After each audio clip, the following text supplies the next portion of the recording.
마태복음 1장 20절부터 25절 말씀입니다. 마태복음 거기 잘못 써진 거네요. 그럼 다시 찾아주시죠. 마태복음. 왜 제가 잘못한 걸 테죠?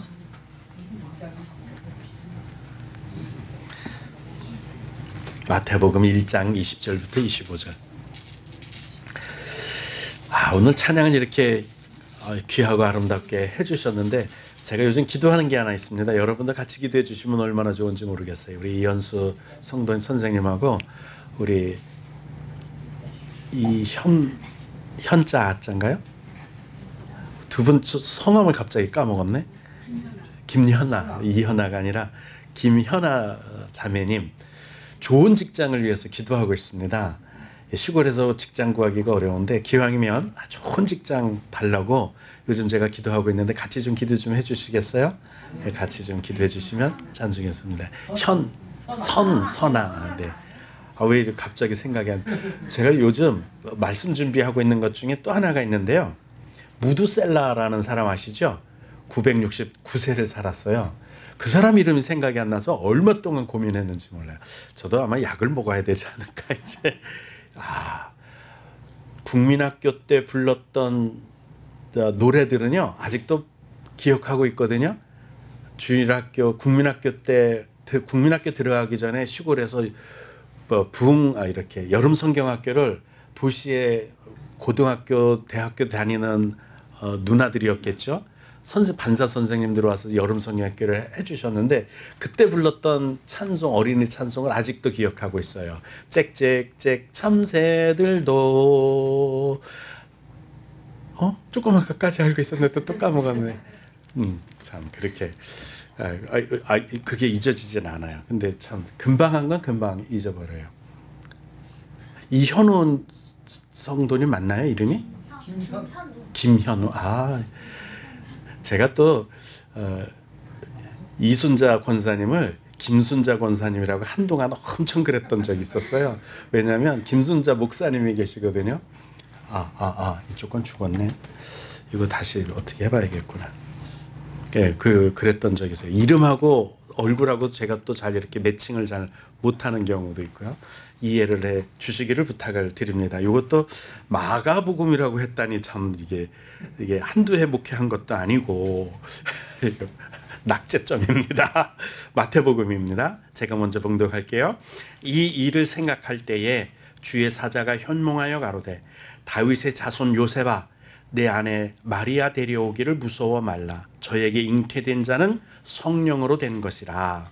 아버지를 낳으니 이름을 예수라 하라. 이는 그가 자기 백성을 종의 집에서 구원할 자이시냐 하니라.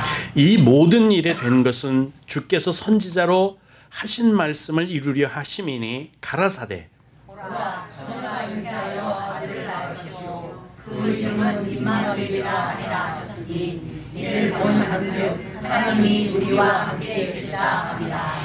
요셉이 잠을 깨어 일어나서 주의 사자의 분부대로 행하여 그 아내를 데려왔으나 아들을 낳기까지 동치지 아니하니 나의 이름을 예수라 하니라. 아멘. 우리 옆 사람하고 또 우리 인사하십시다. 주님의 이름으로 2025년도에 더 건강하시기를 축복합니다. 주님의 이름으로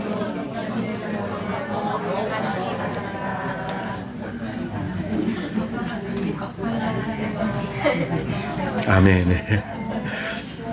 사설이 길어지는 거 보니까 역시 연말입니다.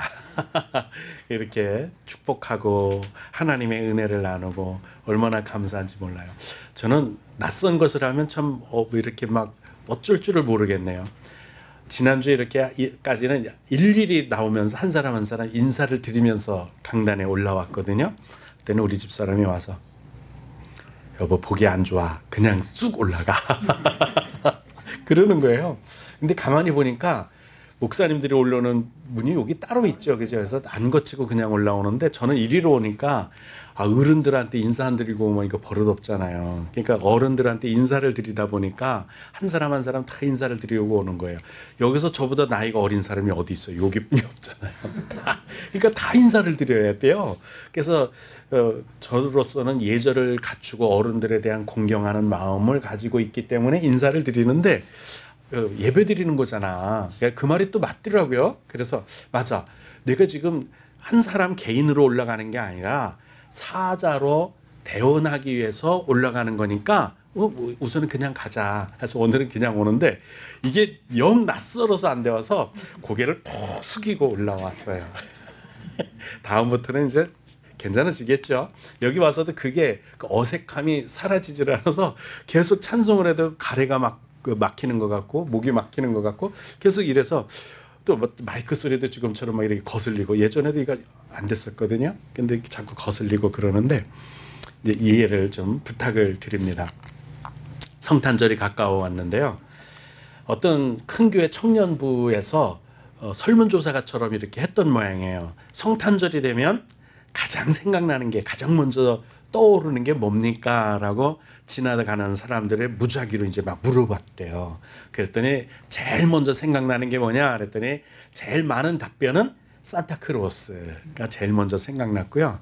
그 다음에 추리, 성탄 추리, 선물, 캐롤송, 그 크리스마스 캐롤 있죠. 왜 지나가다만 징글벨 징글벨 하는 거. 성경하고도 전혀 관련 없던 것들이에요. 그래서 산타크루스하고만 관련이 있어요. 뭐 선물 같은 거 그리고 외식 이런 것들이 생각났다고 그러고요.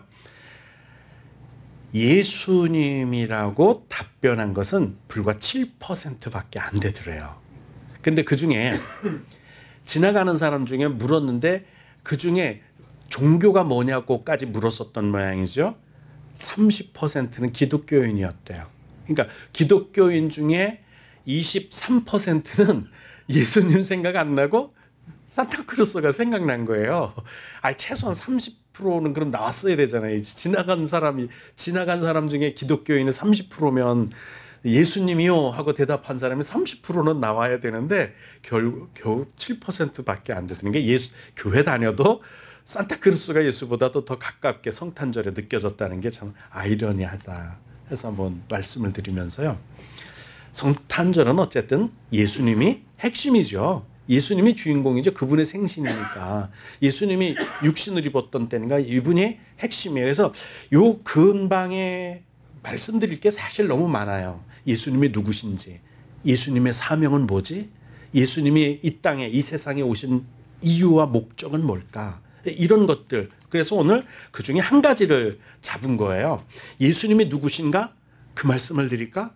예수님의 사명은 뭐지? 뭐 여러 가지 드릴 게 있는데 오늘은 예수님이 이 세상에 이 땅에 오신 이유, 목적 그것을 나누고 싶습니다. 이걸 명료하게 해야 성탄절이 우리 개인적인 지금도 끊임없이 예수님을 영접하고 내 안에 오심을 경험할 수 있기 때문에 성탄절은 예수님이다. 예수님이 이 세상에 오심이고 예수님이 내 심령 가운데 오심이고 예수님이 내 인생에 좌정하는 것이 성탄절이다. 이게 명료해지는 거거든요. 그래서 첫 번째, 예수님이 오신 건 뭘 목적으로 무슨 이유를 가지고 이 세상에 오셨느냐? 바로 우리 죄, 우리의 사망, 우리의 절망 이런 것들을 통해서 그런 것들에서 우리를 구원하시기 위해 오셨다는 것을 말씀을 드립니다. 첫 번째 21절 본문 말씀이죠. 아들을 낳으리니 이름을 예수라 하라. 예수라고 이름을 미리 사람이 지으신 게 아니고 하나님이 태초부터 지어놓으신 이름이에요. 예수님의 이름은 이 세상을 창조하시기 전부터 지어졌던 이름이거든요. 이는 그가 자기 백성을 저희 죄에서 구원할 자임이라. 예수라는 이름을 해석해 보니까 저가 저들의 죄를 들 가운데서 그를 구원할 자, 자기들의 백성을 구원할 사람 이런 뜻이 예수라는 이름. 이걸 모형으로 그림자로 구약 시대에도 보여준 대표적인 사람들이 있었죠. 여호수아가 예수예요.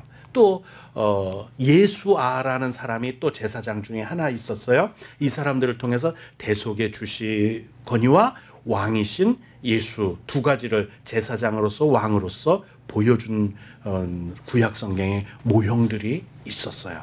이런 것들을 보면서 예수님은 어떤 분이시구나 하는 것을 복선으로 이중적인 의미로 쭉 보여주시다가 태어날 때 예수라는 이름으로 태어나는 아이의 이름을 지어준 것이 바로 예수. 태초부터 이미 지정되어 있던 이름 예수라는 분입니다. 이분이 우리를 구원하시기 위해 오신 거예요. 그럼 우리가 어떤 형편이길래 어떤 상황이길래 구원을 하려고 하시느냐 하면 세상 돌아가는 형편을 보세요. 인간 군상들의 삶의 현장들을 보세요. 기근으로 전쟁으로 처처의 약육강식이라고 하는 사회적인 모순들이 얼마나 많은지 몰라요. 우크라이나 전쟁 이야기를 한번 살짝 하고 넘어갈까요? 2살짜리, 3살짜리 아이가 5살짜리 아이가 포탄에 맞아 산산이 찢어진 그 육신을 부모가 아버지가 할아버지가 들고 뛰는 거 보셨어요? 그것이 내 자식이고 내가 그 현장에 있다고 생각하시면 어떻게 받아들이실 수 있겠어요? 이게 지금 현실인 거예요. 6.25 전쟁 영화를 한번 본 적이 있었거든요. 오래전이라 제목은 모르겠어요. 5살, 4살쯤 된 아이가 막 울면서 뛰어들어와요. 오른팔이 요만큼이 없어요. 전쟁통에 폭탄에 날아간 거예요.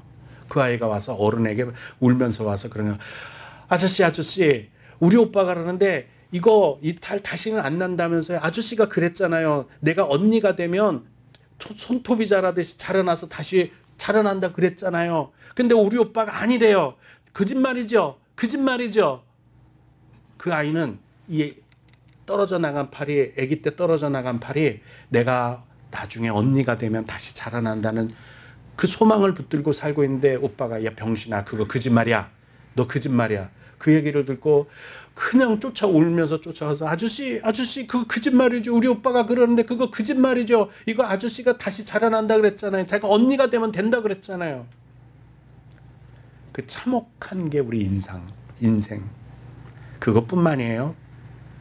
굶어 죽어가는 아이를 앞에 놓고 아무것도 할 수 없는 저 아프리카, 짐바브웨, 에티오피아 이런 곳에 살고 있는 사람들의 그 처절한 형편, 이게 뭐 때문에 시작된 거라고 성경이 말씀하는지 아시잖아요. 죄, 멸망. 왜 죽어요? 우리가 영원히 살도록 하나님의 모양과 형상으로 창조됐는데 왜 죽느냔 말이에요. 죄 때문이에요. 그 사망, 죄, 여기서 구원하시려고. 그래서 이 이름을 사명은 이거 하나밖에 없다. 죽을 자들을 살려 구원하라. 그것 때문에 당신이 아버지 하나님과 성자 하나님이 성령 하나님과 셋이서 의논을 하신 거예요. 그래요? 저한테 그럼 육신을 주세요. 죄 없는 육신 주세요. 제가 가서 모든 죄를 몽땅 뒤집어 쓰고 내가 죽겠습니다. 그게 속죄의 제물로, 대속의 제물로 주님이 오신 거예요. 우리 죄를 주님이 다 갚으시기 위해서 오신 거예요. 저는 이렇게 생각해 봤어요. 뭐 그렇게 복잡하게 생각하시지? 입장 바꿔놓고 내가 하나님이라면 전 이렇게 했을 것 같아요. 에이, 까이 거 싹 다 다시 청소하고 다시 시작하지 뭐. 다시 사람 만들고 다시 할 거야. 싹 치워버려야지. 제가 팩스도 되고 스캔도 되고 프린트도 되는 인쇄기를 한 5, 60만 원 갔던 것 같아요. 이만한 거를 진짜 큰 맘 먹고 샀어요. 팩스도 되고 뭐 좋은 거니까 5, 60만 원 갔던 걸 HP라고 하는 거를 샀는데 이게 한 1년 쓰다 보니까 종이 다 잘 돼요. 다 잘 되는데 종이 공급지가 고장이 나서 한 번에 2장도 끌고 가고 5장도 끌고 들어가고 잘 될 땐 잘 돼. 이게 불안한 거예요. 몇 번 서비스를 받았어요. 안 돼요. 고쳐도 안 되고 또 해도 안 되고. 그때 제 마음. 고쳐갖고 오면 이게 100장에 한 더 서너 장 한 번 이러면 지금까지 인쇄했던 거 다시 또 끄집어내고 뭐 하면 또 2, 30분 또 걸린단 말이에요. 그래서 그걸 지켜보고 있어야 돼요. 아이 바빠 죽겠는데 인쇄 눌러놓고 막 다른 일하다가 와서 인쇄 다 되면 축근해 가야 되잖아요. 한번 주부 뽑을 때 50장 60장 뽑을 때 앞뒤를 뽑으면 120장이에요. 100장이고 그거 언제 기다려요? 못 기다린다고. 그래서 고치다 내가 정말 좋아했던 건데 버렸어요. 15만 원 주고 싼 거 하나 새로 샀어요. 다시 쓰니까 얼마나 좋아, 얼마나 편해. 지켜보지 않아도 돼요. 다시 시작하면 편해요. 죄 때문에 죽어가는 인생들 굳이 평화에 의논하실 필요 뭐 있고 대속의 구속의 언약을 하실 필요 뭐 있고 자기들끼리 희생할 게 뭐 필요 있어요. 근데 하나님이 앉으셔서 그 희생을 스스로 감수하겠다고 서로 의논하신 것이 구속의 언약입니다. 은혜의 언약을 우리에게 주시기 위해서 대속하셨어요. 그래서 몹쓸 건데 죄 때문에 다 타락했는데 지금 우리 살아가는 인상 이 세태를 보면 뭐 지지고 볶고 싸우는 다 자기 둘이 올 때 다 자기가 기준이야. 자기가 선이고 자기가 공의야. 아무도 자기에게 왜 다른 사람들 이야기를 듣지 않아. 폭력적이고 살인적이고 악하고 모든 것 그 더럽고 추악한 것은 사람의 냄새 속에 다 들어있어요.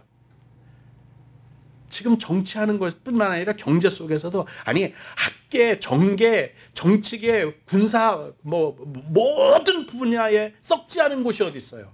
아니 내 마음 하나에도 나 저 자신을 봐도 저 안에 썩은 것이 문드러져 있는데 나 자신만 봐도 문드러져 썩어져 있는데 안 죽는 게 이상한 거죠. 멸망하지 않는 게 이상한 거죠. 이거 하나님 제가 하나님 입장이라면 그거 간단하게 포기하고 말아. 다시 시작할 수 있는 능력도 있고 권능도 있고 전지전능한데 뭐 그거 뭐 걱정이야. 깨끗이 치워버리자고 이렇게 시작할 수도 있으셨을 거예요. 근데 당신들이 희생하시겠대요. 당신들이 다 뒤집어 쓰시겠대요. 당신들이 다 책임지시겠대요. 그래서 사람의 죄를 대신 지기 위해 사람이 되셔야 하니까 사람의 몸을 입고 오신 것이 성탄절이에요. 예수님이 당신이 독생하신 분이 그 성자 하나님이 사람의 몸을 입을 게 뭐 있어요? 여러분이 구더기 몸 입고 구더기 저 똥간 속에 들어가실 수 있으시겠어요? 그렇게 들어오신 거예요. 왜? 요한복음에 이렇게 말씀하세요. 하나님이 세상을 지금 제가 설명드린 이것처럼 사랑하신 거예요. 포기할 수 없는 사랑, 끝까지 사랑, 영원한 사랑. 그래서 하나님은 사랑이시라. 성경이 그렇게 말씀하시잖아요. 이처럼 사랑하신다는 게 그 뜻이에요. 이처럼 사랑하사 홀로 유일한 생명이신 예수 그리스도를 성탄절을 통해서 사람의 몸을 입히고 우리에게 보내주셨는데 왜 그랬느냐? 저를 믿는 자마다 멸망하지 않고 죽는 거, 사망하는 거, 죄 때문에 멸망하는 거 거기서 구원받아서 영생을 얻게 하려 하심이라. 이 말씀이에요. 싹 다 청소하려고 오신 게 아니에요. 싹 다 재판하고 심판하고 멸망시키려고 오신 게 아니에요. 그걸 또 요한복음 12장에서도 이렇게 말씀하세요. 내가 온 것은, 내가 사람의 몸을 입고 이 땅에 온 것은 세상을 심판하려고 오시는 게 아니다. 싹 다 청소해버리고 다시 시작하려고 하는 게 아니다. 뭐 하려고요? 구원하려고 오신다. 다시 되돌리려고, 다시 회복시키려고 주님이 오신다. 그 말씀을 하십니다. 주님이 오신 이유는 죄와 사망에 처한 여러분과 저를, 우리를 구원하려고 주님이 오신 겁니다. 그리고 사탄 마귀, 그들뿐만 아니라 그들의 일조차도 다 멸하시기 위해서 오신 거예요. 23절 본문이죠. 23절에 이렇게 말씀합니다. 봐. 이거 확실하잖아 이런 뜻이에요. 보라, 이 말은 확인해봐 그 뜻이에요. 확실하지? 그 뜻이에요. 처녀가 잉태하여 아들을 낳을 것이요. 이거 확실하다는 거예요. 자유주의? 어떻게 사람이 남자 없이 어떻게 애를 낳아? 근데 봐, 확실하잖아. 그래, 보라가 그 앞에 들은 거예요. 확인해봐. 보라, 처녀가 잉태하여 아들을 낳을 것이다. 처녀가 잉태해 아들을 낳는다는 얘기는 아담의 후손으로 오지 않는다는 뜻이에요.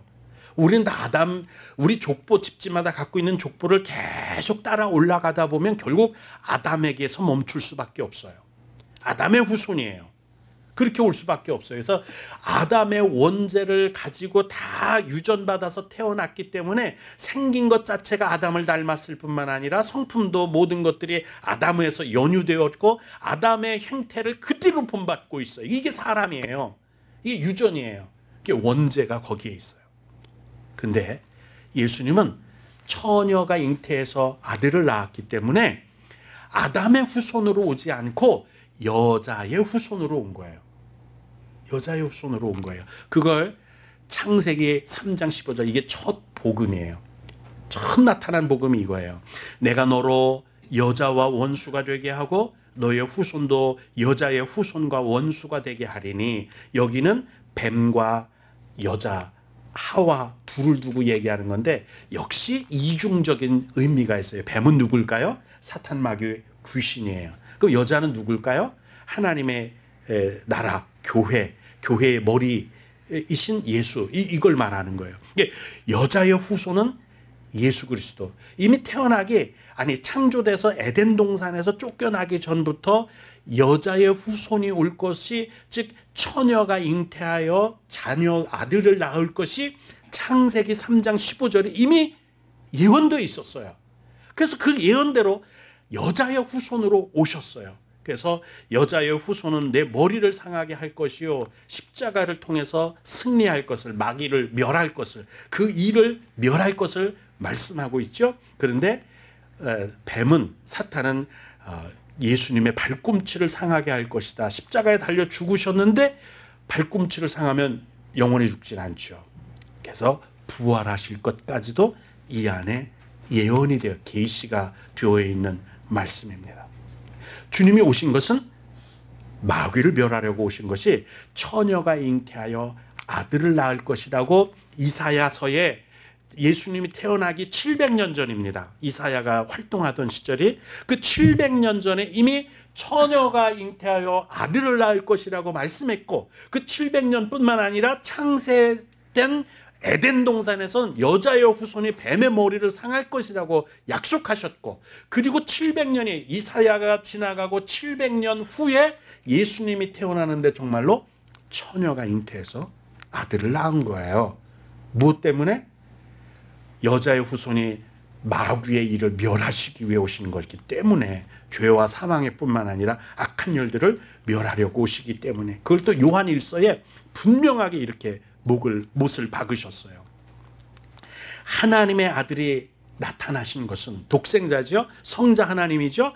그분이 육신을 입고 성탄절 생일로 육신의 몸을 입고 이 땅에 오신 것은 마귀의 일을 멸하려 하심이니라. 두 가지 이유를 가지고 오셨어요. 우리를 죄와 사망에서 구원하시는 거예요.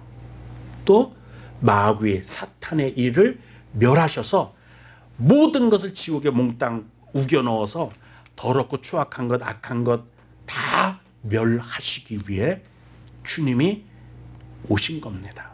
그걸 말씀하셔요. 그리고 세 번째는 우리와 함께 계시기 위해 오셨어요. 23절 말씀입니다. 그 이름은 임마누엘이라 하리라 하셨으니 이를 번역한즉 하나님이 우리와 함께 계시다 함이라. 원수지간이잖아요, 우리가 하나님하고. 근데 우리가 하나님을 알기도 전에 이미 하나님이 우리를 용서하셨고 우리와 함께 계시겠다고 말씀하세요. 예수님에게 주어진 대표적인 이름, 많은 이름들이 있지만 그 대표적인 이름은 오늘 두 가지가 나왔어요. 태어나자마자 벌써 두 가지 이름을 우리에게 알려주셨어요. 예수, 저들의 죄를,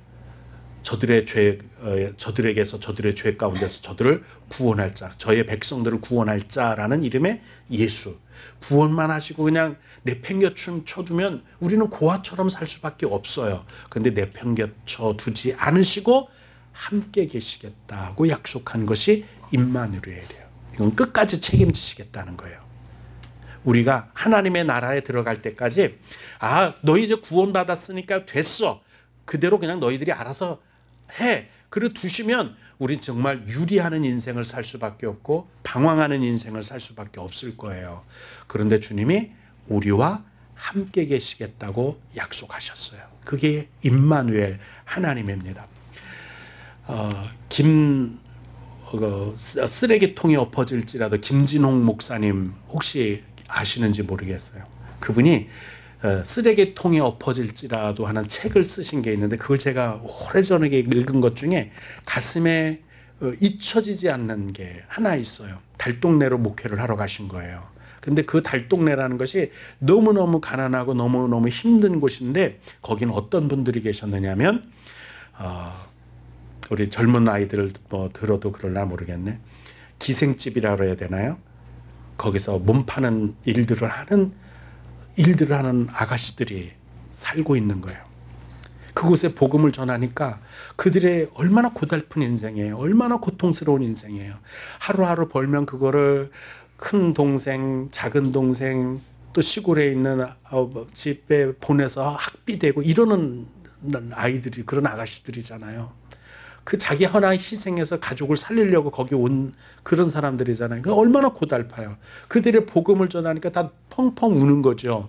근데 구원을 받아놓고 하니까 그 삶에서 그 환경에서 벗어나질 못하니까 다시 죄악 속으로 빠지더라는 거예요.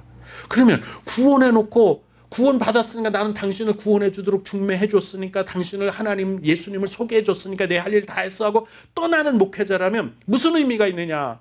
이게 가슴에 와서 닿더라는 거예요. 그래서 저들이 독립할 수 있도록 저들이 저런 환경 속에서 벗어날 수 있도록 끝까지 같이 책임져 줘야 되는 거 아니야? 그래서 만든 게 둘의 마을이라는 거예요. 같이 살자. 함께 살자. 건져줘야 되는 거 아니냐는 거예요. 주님이 우리를 구원하셨을 뿐만 아니라 내팽개쳐두면 역시 세상에서 그렇게 뒹굴고 그렇게 고통당하고 상처 입고 그 비명 지르면서 사는 여전한 삶을 살 거 아니에요. 여전히 불행할 거 아니에요. 그러니까 주님이 내가 너희와 함께 하리라. 구약시대에는요 성령께서 계시기는 계셨지만 잠깐 있다 가시고 어떤 사람에게 잠깐 머물다 가시고 어떤 특별한 사람들에게나 머물렀다 가셨지 모든 사람들에게 임한 적이 한 번도 없으셨어요. 영원히 태어나서부터 계속 같이 있었던 유일한 사람 딱 한 명 있어요. 그것도 무두셀라. 그래서 그 얘기가 나오는 건데 무두셀라를 낳고 나서부터야 성령께서 함께 하신 에녹. 이 사람만 죽을 때까지 죽음을 맛보지 않고 승천했죠. 그때 영원히 같이 있었던 사람 그 사람 딱 한 사람밖에 없어요. 그 위대한 선지자라는 엘리야도 성령께서 계시다가 떠나시다 계시다 떠나시다 누구에게도 영원히 머물러 계셨던 적이 없어요. 근데 예수님이 오셔서 약속하신 후에 가시면서 내가 다른 보혜사를 너에게 보내드릴 건데 그분이 너희와 항상 함께 하시리라 이 말씀을 하신 그것이 이루어진 다음에는 저를 성령님이 한 번도 떠나신 적이 없어요. 여러분도 마찬가지로 주님이 오실 때까지 우리를 고아와 같이 두지 않고 신약시대에 와서는 성령께서 한 번도 떠나지 않고 우리 속에서 우리가 죄를 지어도 말할 수 없는 탄식으로 우리를 위해서 기도해 주실 뿐이지 떠나지 않으세요. 그게 임마누엘이에요. 영원히 계시는 하나님.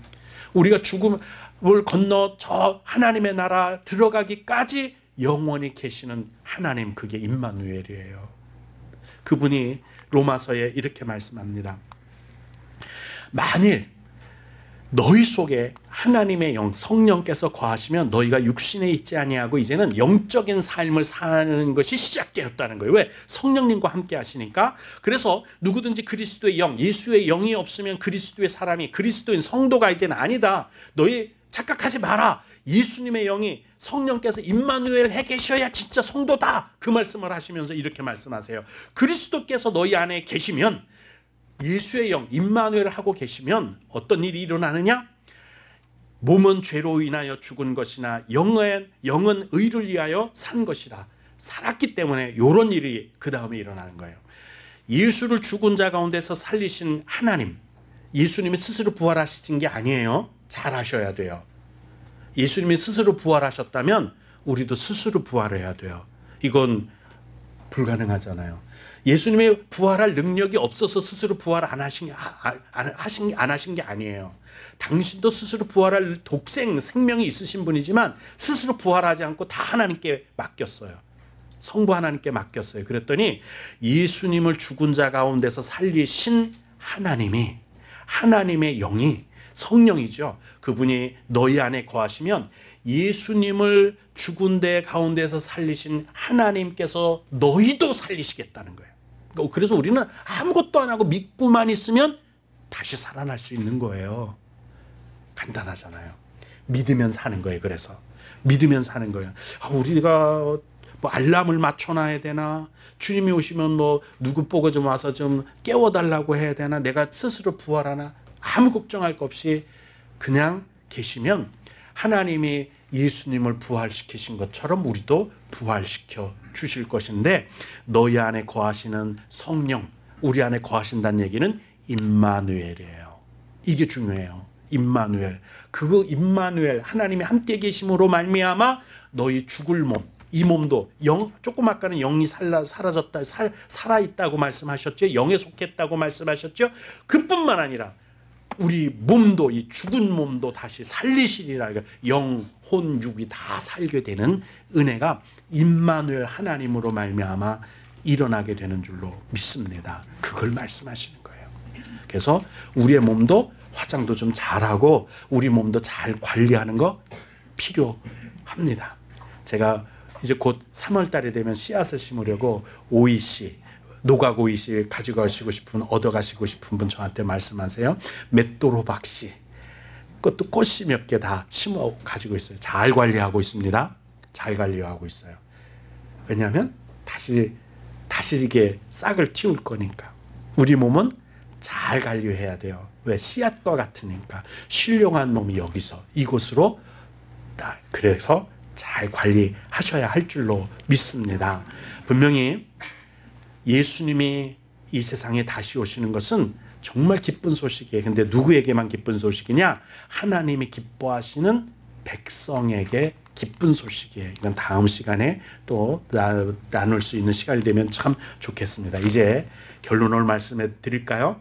혹시 아직도 허망한 인생, 팔 잘리고 애가 뒤집어지고 사람들이 죽어나가고 죽음 앞에서 허망하게 사는 이것들 때문에 방황하고 계십니까? 인생의 결말이 허망한 것 때문에 방황하고 슬프고 끝이 어떤 것인지 알기 때문에 고통스럽습니까? 죄와 사망 그리고 심판, 그곳 가운데서 구원하시는 예수님을 영접하셔서 예수님에게서 영원한 생명과 구원으로 인생의 결말을 바꿀 수 있는 기회가 바로 성탄절이다 말씀을 드립니다. 아직도 죄, 그리고 악한 습성, 버릇, 습관, 말투, 행동거지, 이런 것들에서 벗어나지 못하고 있습니까? 그걸 다스리지 못하고 버리지 못하고 있습니까? 아직도 원수, 사탄, 마귀, 귀신의 지배 아래 있어서 뭘 생각하는 거나 행동하는 것이 다 더럽고 추악하고 더럽고 악한 것들 뿐입니까? 그러면 다윗의 후손, 다윗의 자손 요세바 하고 부르고 그 후손의 그 왕권을 그 왕권의 그림자를 보여주고 태어나신 예수님, 그 다윗의 열쇠, 왕권을 가지신 예수님을 나의 왕으로 모시면, 영접하시면 임마누엘 하나님의 인도하심과 은혜가 있어서 모든 죄와 악을 해결할 수 있을 줄로 믿습니다. 그러므로 예수님을 왕으로 영접하시는 그 임마누엘의 은총으로 받아서 사시기를 주님의 이름으로 축복합니다. 기도합시다. 은혜의 하나님 아버지, 오늘도 주님이 귀한 사명을 감당하기 위해, 우리 인류를 구원하시기 위해 십자가를 지시고 우리의 모든 죄와 사망과 멸망을 다 덤터기 쓰고 전가받고 대신 죽으시기 위해 사람의 모습으로 사람의 몸을 입고 이 땅에 오신 것을 우리가 감사하나이다. 이제 하나님 아버지, 주님의 그 큰 공로를, 그 복음을 의지하여 우리가 믿음으로 영원한 생명과 하나님으로 말미암는 귀한 은혜와 은총을 맛보았사오니, 주님, 우리의 영혼 육이 영원하게 인생이 바뀌어지는 놀라운 은혜를 위하여 이 거룩한 성탄절 명절 주간을 보냅니다. 주님의 은혜 베푸셔서 우리에게 더 큰 믿음 주시고 더 성결한 삶을 위해 분발하게 허락하여 주옵소서. 주님이 우리에게 주신 은혜가 충분하오니 이 은혜를 힘입어 살게 허락하여 주옵소서. 예수님 이름으로 기도드리옵나이다. 아멘.